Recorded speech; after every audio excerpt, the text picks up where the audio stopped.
Ffe tukubye emyaka mingi naye tuli baavu lwakuba music waffe tumufunyeemu bakubina ebyokujjuza cricket ovo. Ki ekiganya ensonga zaffe okutuuka? Lwaki omuyimbi abatafuna royalties ze okuva mu UPRS? We want to sit down with the regulator and say they have even failed to honor the MOU. What we want now is for us to sit down tulabe ati tuleko ne myaka abiri kati. Government ya Kenya wano banimba baffe era mulabe bibulusi bingi mu Kenya naye abayimbi tebali bubinga ffe kubanga omuyimbi ku content we gwakoyetiza inako 52%. Naye kino ekintu kiri misinterpreted nkitya abantu abasinga bagamba ebyo 80% mwe mugwa skits, mwe mugwa amawulire, mwe mugwa shows zammwe ez'Oluganda n'ebiringa ebyo. So ffe aba federation tugezaako reaching out to the UCC tulabe nga 85% eno egenda mu local music or local art. In fact nti 70% y'abakulu abo naye bambi tubeegayiridde tugenda kujja mu ngeri yonna esoboka tuteese ku kintu kino omukulu kyabadde akkaatiriza kubanga mwe mubaga amateeka kati muyina ate okugatuukiriza. Ffenna tumanyi nti ffenna tubikoze ne mwami Abdulmulas naye yabikola naye essaawa n'akugamba Shiba sirina yadde ki ekikumi bwe tutwerwanako eno embeera ffenna egenda tugoberera leero Abdulmulas enkyagenda kubaffe abatudde wano. Bwe tujjeewo twagala tuteese bulungi federation kyeze twagala tuteese bulungi tubagambe ndi bannange mutunulemu kino mutunulemu ne mu kino nammwe mwagala twagala mufune naye nga naffe tufuna. Teri mukazi abeera n'olubuto ayagala kusuuka ku makya agende ku kivulu tewali ate musiba mutubuuza ozaala ddi ntya. Ebimu ku bintu bye twandifunyemu ng'abayimbi nga tetulya ku mulimu Justin tugenda kupafominga twewuuba buli lunaku n'okeera. Abayimbi muleme kulowooza nti bebakuba akayimbako ku TV kyamaanyi nnyo. UCC as a regulator is can we sit and talk about this matter? Because tetuze kurwana. Kati twasazeewo tujje n'eddoboozi limu nga si lya kaayana nga si lya kuyomba wabula lya kuteeseza wamu tusobole okuba nga tutwala omulimu gwaffe mu maaso. Music industry ye industry kyasinze oyingiza emisolo mu ggwanga Uganda. Tuli wano lwa copyright yaffe mu Uganda naffe tusobole okuba nga otuula ewaka we bakuba twesaana muze nnyina ennyimba nnyingi nnyo naye amazima bwe sikola ku stage siyingiza.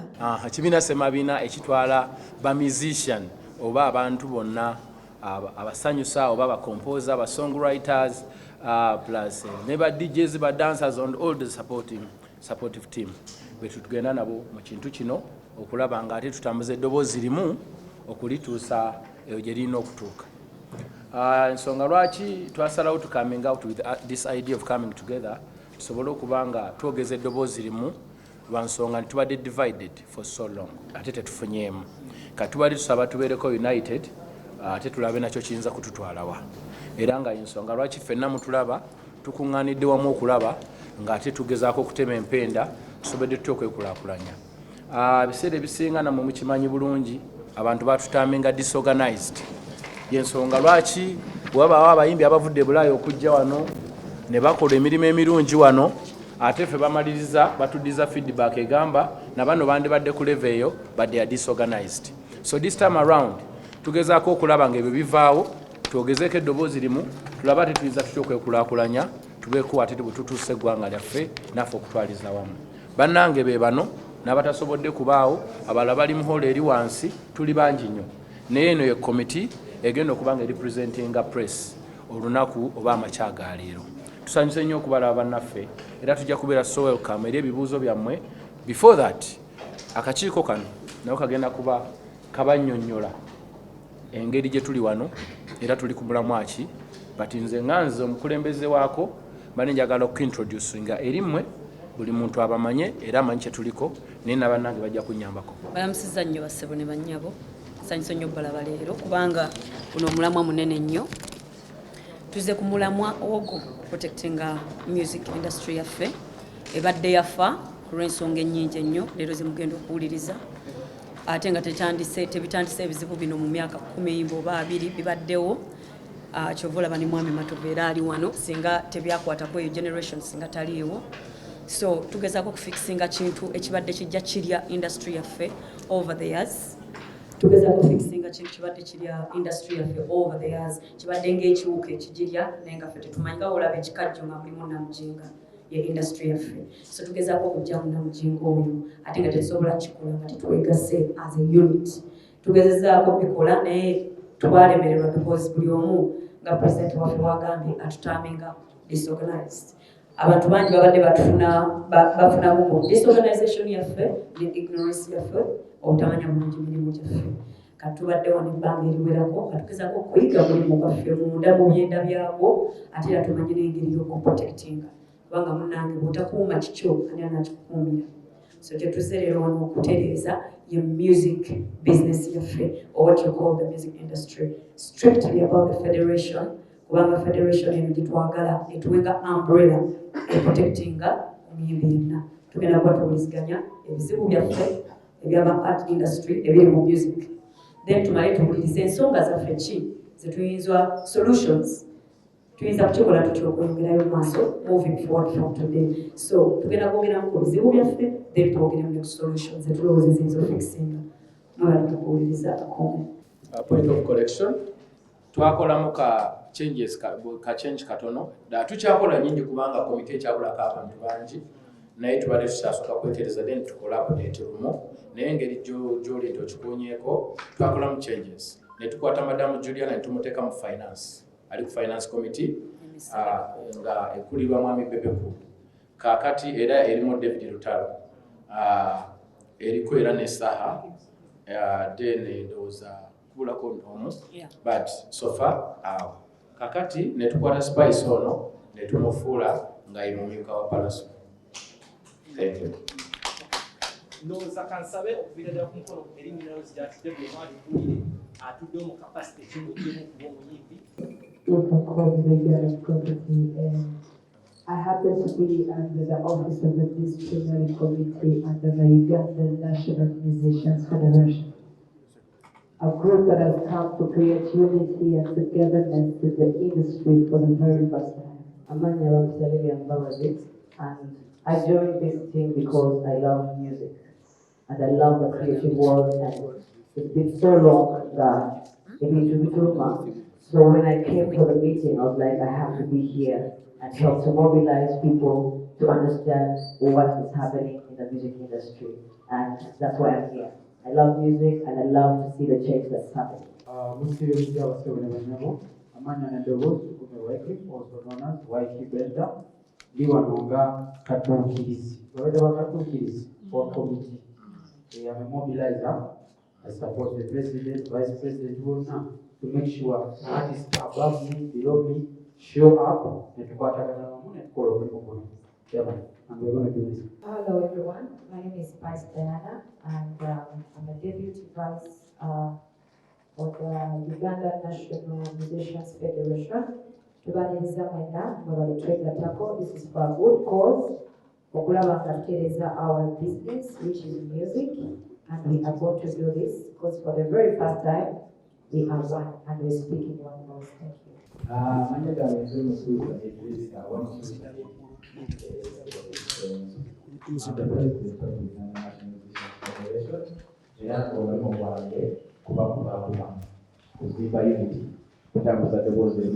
byonna byetupanga tubipanga nga tuli bumu nga tewaliwo avudde ku mugendo gwe mulimu gwange okusinga obukulu fonna tumakinga sure nti tuli mu straight line. Amanya gange bampa Shiba Kalonzi nga nze vice president wa federation yaffe eno ngera omulimu gwange nange gwe gumu ogwa buli omu wano n'abatatujoyininze leero ku making sure we protect our business so that tugiryamu mu myaka egijja ne bazzukulu baffe.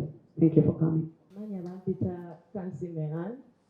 I am an entertainer, a musician, and I am so privileged to be here for the Uganda National Musicians Federation press conference. And I am here in the capacity of the office of Madam President here. Manyanze Palaso, ndi muyimbi, ndi Vice President wa Uganda National Musicians Federation. Ndi wano okugatta ettaffaali lyange ku industry yaffe ennungi, ndi wano olwo mu mazima, mu bwenkanya, mu ssanyu ku lwa Katonda n'ensi yange. Nze bampita Julio mbalamusiza mwenna era nga nange ndi wano nga akikiridde bayo mu federation. Mwasize mutaba nange amanya bampita David Lutalo era nange bwe neeyita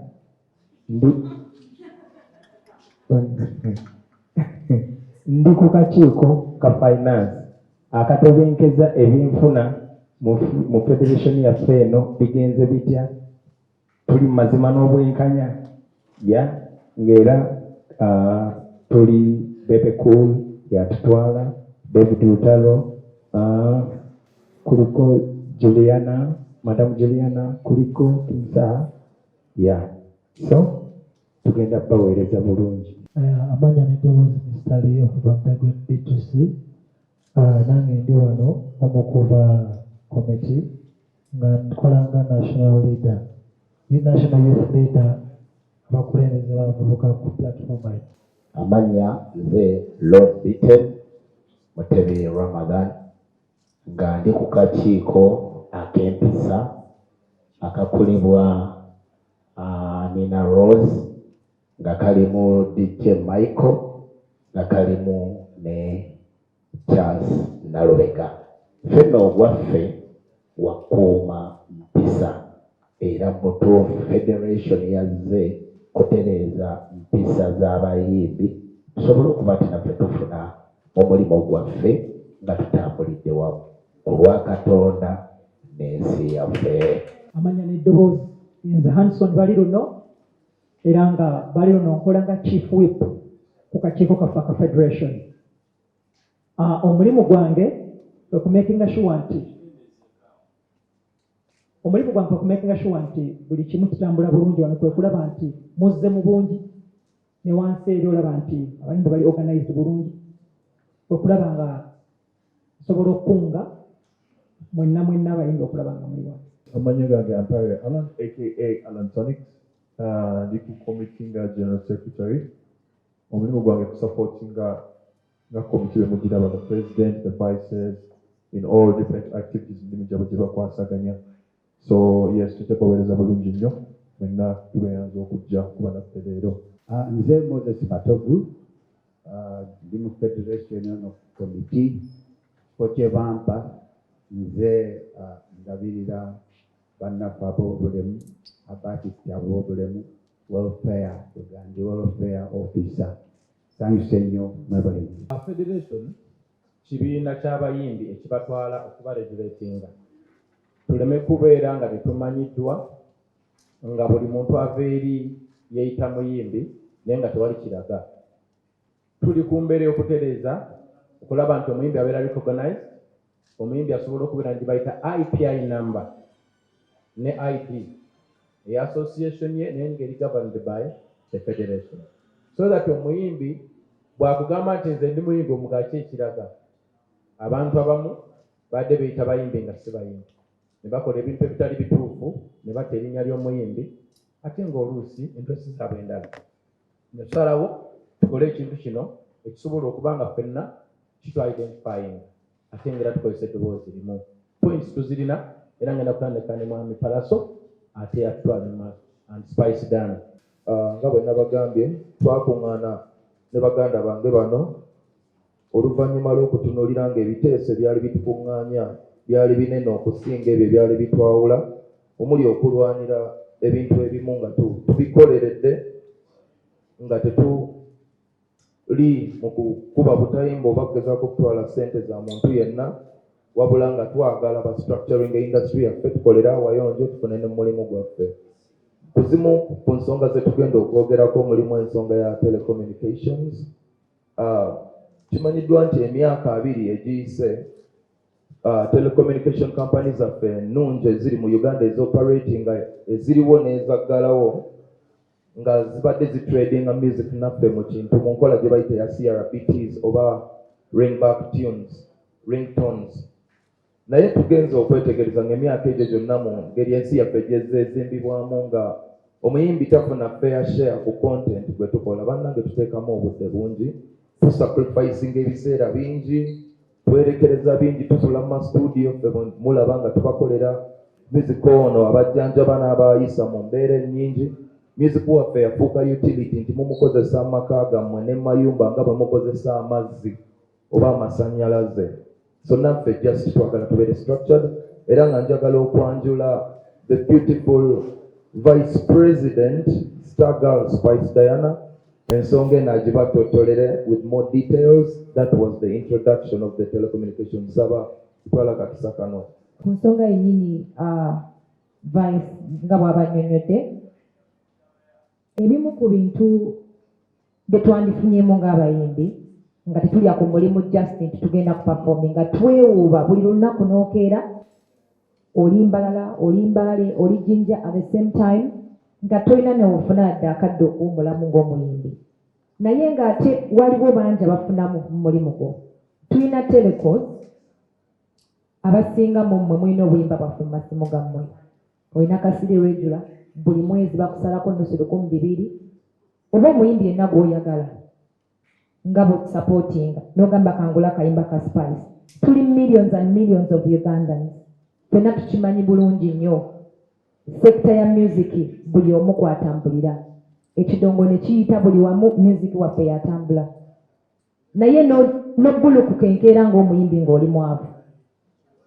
Okoze oluyimba olutaddemu millions and millions of money, no promoting oluyimba olwo ne lukwatayo kampani nejja neteekako $200 libatema buli mwezi kufaaniwo awuliriza music wo. Naye nga percentage gy'olina nga content creator olina 1%. Bannange mwenna abali wano muli exposed. Is that fair? Ku 100%. Ng'omuyimbi nanyini content creator olina 1.8. Government netwala omusolo gwa 50%. Telecoms nezijja nezitwala 35%. Betuyita SMS wanu baani baddimaka n'atwala n'ekisinga omuyimbi. Naye nga gwe asula atunula mu mpewo gwa promoting oluyimba lo ate nga tolina ne weerekereza bangi batunda n'ebyabwe ne bawayo n'obulamu bwabwe okuba nga afunayo akayimba. Naye nga ffenna tukimanyi omuyimbi w'e Uganda yasinga okunyomebwa ate nga ffe tusinga okuteekamu obudde mu mulimu gwaffe. Naye nga kiri fair. Naye ng'ate sente zaffe zifiireyo mu ma-office g'abasajja. So n'olw'ensonga eyo ne 1% eyo gye mbagambye 1.8% tetugifunangako. Essente zino zisoloozebwa. Ku risaaki waffe gwe tukoze nga ffe waliwo estimate eraga nti buli mwaka ssente entono ezikolektingibwa ziri mu $7,000. Ono yeewuunyiza. $7,000 lukolektingibwa okuva mu callback tunes. Ennyimba ze mutugulako ate ezaffe ze twekoledde. Gavumenti nefuna 50%. Ezisigadde ne zigabanibwa ekitamanyiiko. Naye nga bannange ekyo kyabwenkanya. Tusaba naffe batuwulirizeeko bye kikwatako. Ku nsonga eyo yennyini gavumenti ya Kenya wano banimba baffe. Era mulaba ebivulu si bingi mu Kenya naye abayimbi tebali bubi nga ffe. Kubanga omuyimbi ku content we gwakoleetiza alinako 52%. Kyokola bantunyomebwa ne batuyita ba beggars because tetufuna mu mulimu gwaffe gwe tukola ate nga tuteekamu obudde bungi. So n'olw'ensonga eyo tetusaba channels entuufu okulaba nga tunegotiatinga ne telecom companies. Tetuzze mu kulwanagana, tuzze mu ddembe tubenga ate ng'abayimbi tufuna mu mulimu gwaffe. UCC ekikwatako mwenna please kyemanyi bino bigenda batuukako. Tusazeewo twegatte nga federation tuyongeze eddoboozi limu mutugwatireko. Thank you so much. But I'll concentrate more on the English side for those viewers that are more comfortable with English. So basically, this telecommunications issue is something that artists have struggled with for quite a long time. We've had artists that have had issues with aggregators. We've had artists, they reached a point and gave up on trying to collect their money of CRBTs because of frustration. So it's very sad that this has been happening for over 20 years. In other words, before I became an artist, already this thing, as it turns out, the artists, we didn't even know about these things. These percentages, we were not made aware of them. This is something we've discovered recently. You know, what the hell is going on. So for a quick breakdown, like Spice was saying, imagine I don't think there is anyone in Uganda where the government taxes income tax of 50%. It is only us, and we are not even aware, we're not told about it. So we're being taxed such an exorbitant amount, and we don't even know about it. And we don't have a choice about it.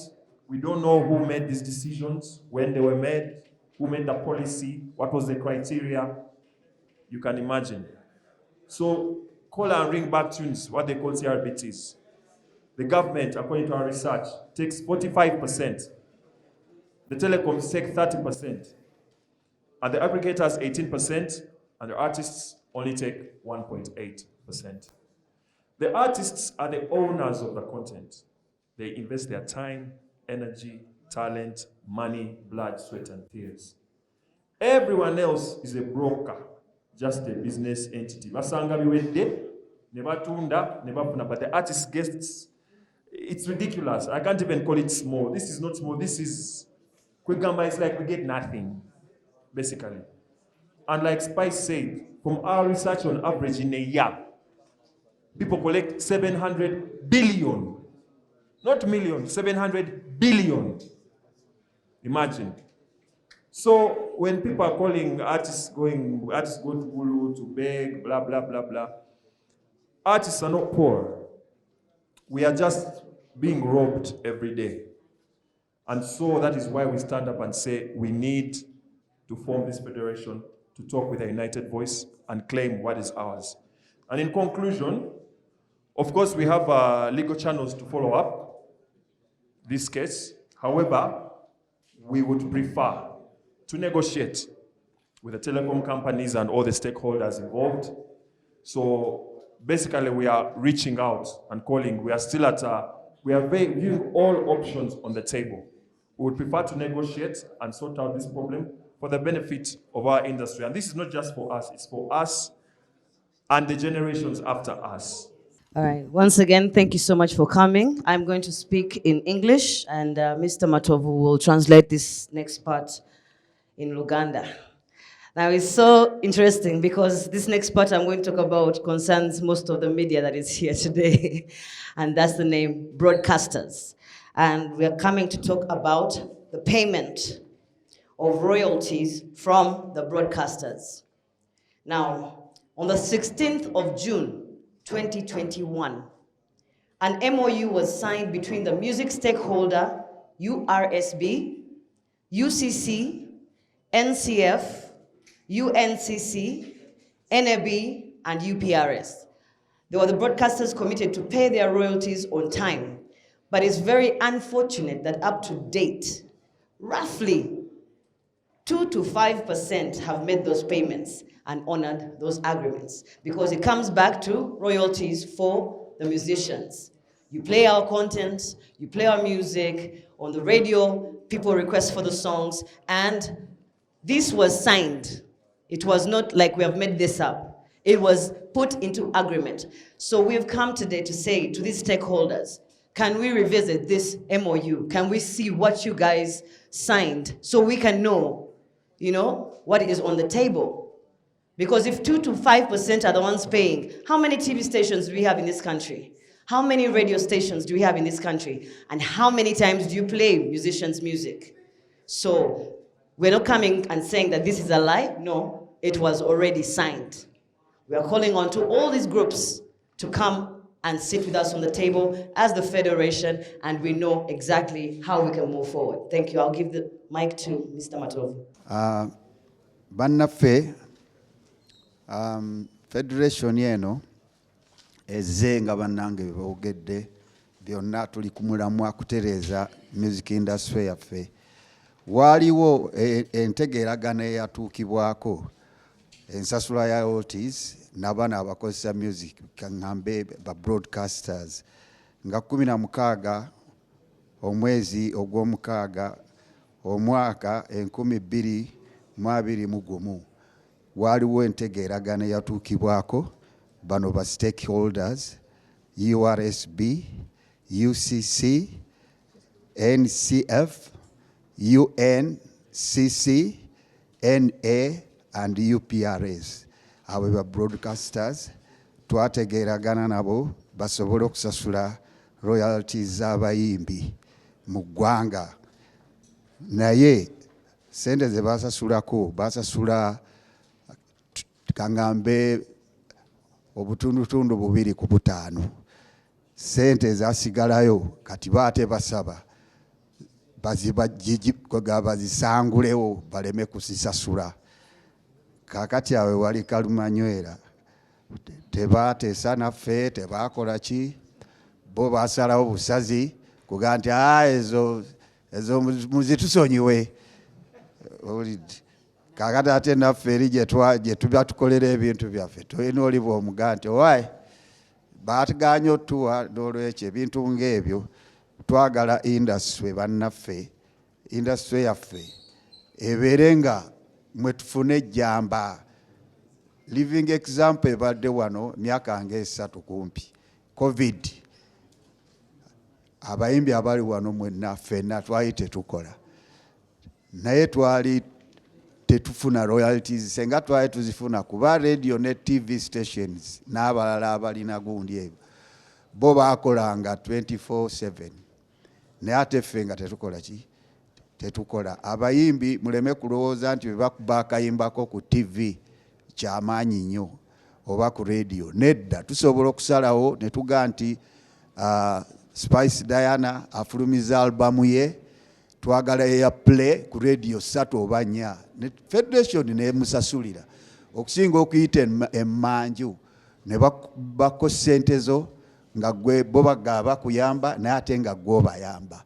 Ekintu ekyo tukigenderere tuleme kubuguma. Ffe tukubye emyaka mingi naye tuli baavu lwakuba music waffe tumufunyemu. Bakubina ebyokujjuza cricket ovo simanyiwa owulidde oyinza okukola ebirala nga recordinga music wo nakusasula.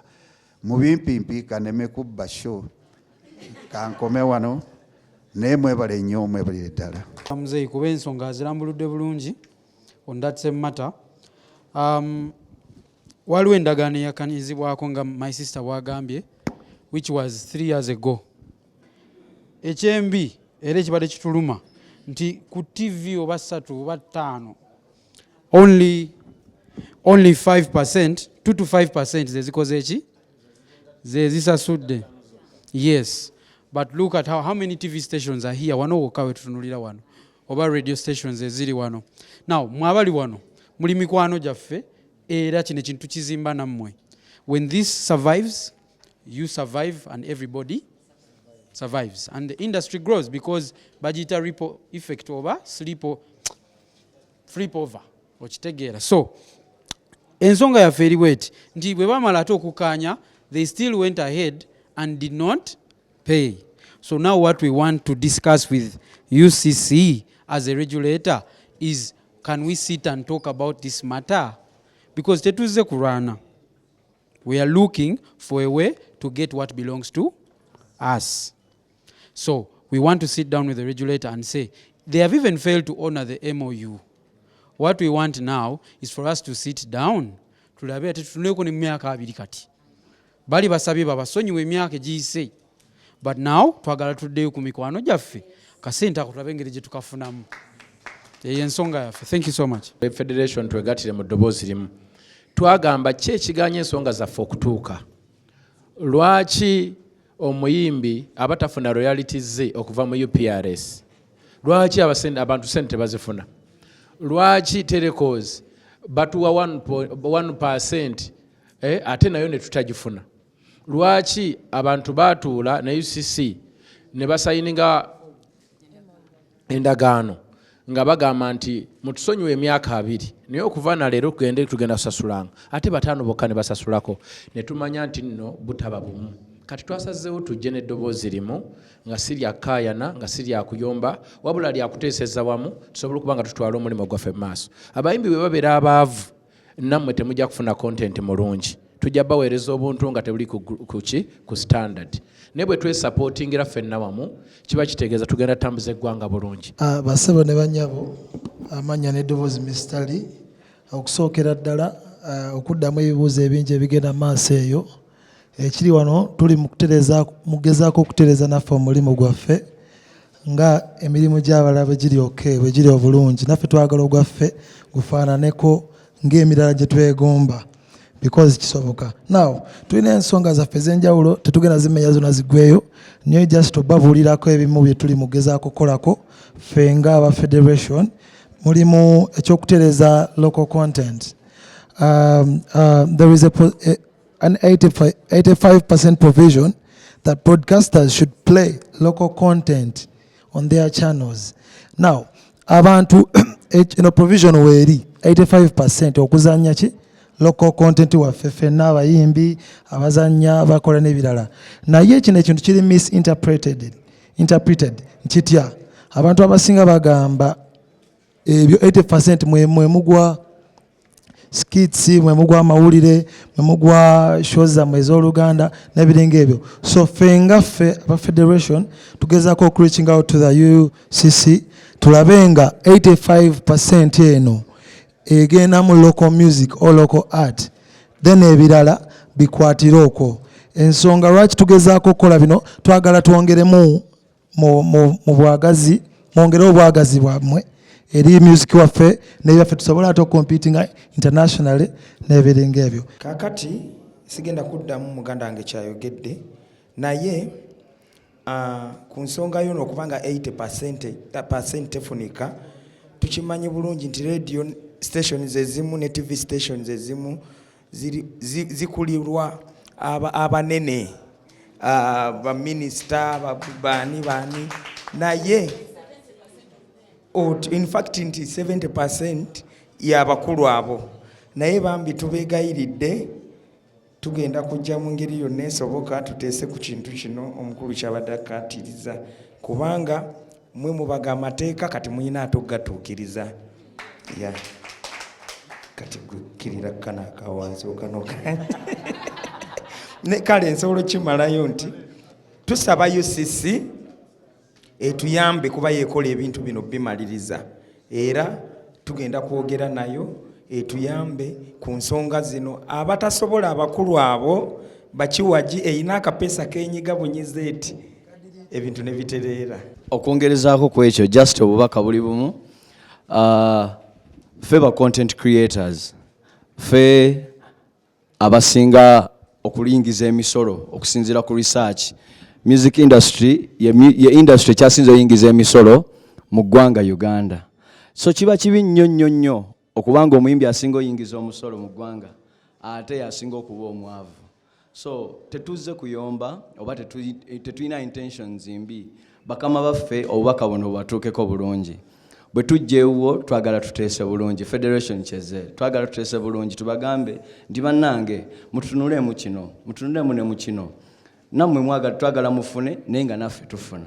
So bambi bannamawulire tweyanziza nnyo okujja muzeeyo obubaka buno mubagambe nti oba batulaba ku TV naffe bamazadde baffe mulaba, baganda baffe mulaba, bannyinaffe mulaba, bakyala baffe mulaba, abantu mwenna muli mu kulaba. Mumanyi oluusi mutukubiramu akasimu nti owaaye kiri kita blaza nga nakulabye oyimbye wali nange nenkugamba waaye siinamu yadde ekikumi ate nga ndaba nkola, okitegeera. So si kirungi nnyo kubanga bakulaba okola naye nga bakusaba ez'amata toyinamu yadde ekikumi. So bannange guno omulanga gw'abayimbi tetwaliiwo intention ndala. Bannamawulire tubasaba bwe tufuna nammwe mufuna, bwe tukola kyo nammwe mufuna, ffenna tuliira wamu tukwatira wamu ensonga zino eno tuzitwale mu maaso baganda bange. I'm very happy to be here. Ndi musanyufu nnyo okubeera wano okukirizibwa okwogerako ku Musicians Federation eye Uganda, ekibiina kye tutadde together to let me leave Luganda alone. So katululeko Luganda. Madam President ogenda kunyambako byennemu okwogera mu Luganda. I think the emphasis here is tetuze kuyomba, oluusi tuzasesa, tuzalwana, we come here to fight or to do other things, but today tetuze kulwana. We've just come to ask for an audience and collaboration and partnership. Tetwagala kugamba nti UPRS tekoze kyerina okukola nti UCC tekoze, but twagala bakkirize baje tutuule ffenna. We are not here to fight. And I wanted to give an example of some of the artists we see in the industry, and we think it's because they are hardworking that they are on stage twerking when they are pregnant. Teri mukazi abeera n'olubuto ayagala kusuuka ku makya agende ku kivulu. Tewali. Ate musiba mutubuuza ozaala ddi? Ntya. Nzaala ddi ntya nga ngenze mu studio yi. Spice onaazaala ddi? Because nkikubuuza kati.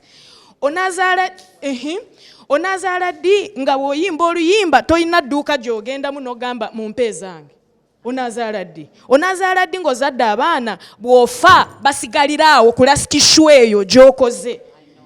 Omuyimbi wa Uganda ye muyimbi yeka. Nze simanyi oba mu nsi endala gye kiri, because when you talk about it, they are like, are you sure? Are you joking? Ebintu byaffe biri fane naye tebisesa. Mu Uganda, omukyala nga Juliana n'ava ku music industry for a very long time abeekwese, mumuwandikako stories enfu, then ne bwagezezaako okwo, nze nava ne ku mawulire. I don't remember the last. Do you think I don't want to do interviews? I don't remember the last time I did an interview. Because mwe ba partners baffe temwagala kola naffe, kye kituleese wano. So that for once, we show a partnership. Manye nti bwe nyimirira wano ne nkubulira bye nkubulidde, that's what you publish, not an agenda. Nze binsanyusa bino okulaba zi cameras zino. Who doesn't want to be seen? Are you joking? But I don't remember the last time I stood in front of press to express anything. Some of you are wondering, akola chawe ye muyimbi. That is the biggest problem, because nze njagala kola sente nera mu comedy nkola mu sente.